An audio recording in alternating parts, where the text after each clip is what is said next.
So here we are, getting ready for Tynwald Day 2019. But before all the proceedings start today, I thought we'd take you back to the Millennium, 1979.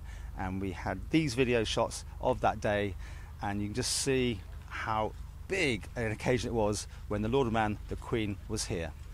So here are the shots from 1979 here at St John's, and you can see the crowds really did turn out. Of course, there was a special visitor, namely the Lord of Mann, and you can see just lining the roadway the amount of people that were there to see the Queen arrive in her carriage, and the magnificent views of those people that were there that day. Remember it very clearly, I'm sure. There certainly was a special feel as they drove up.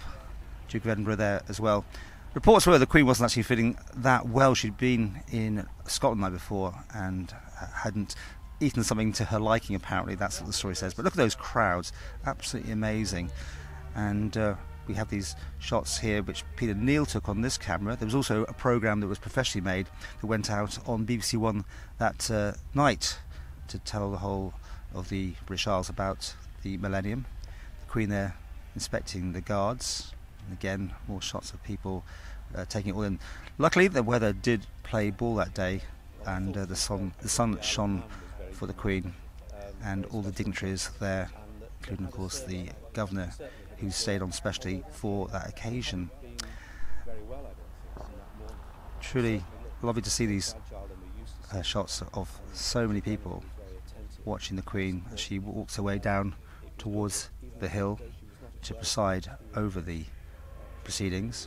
Of course, being the Lord of Mann, normally not here, and the Governor would normally deputise and do the proclamations, and also the famous bit of fencing the court, which is one of those traditions you always see.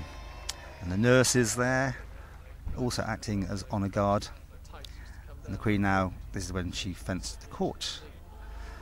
Choirs singing, everyone having a good day. Years ago they used to read out much more, and it was quite a long process. I believe that all the laws had to be read out in full. Thankfully things changed. And when it was all over, the Queen went back to Ronsway. I don't suppose she used gate 8, but on her way after a very successful day. People did say that she wasn't too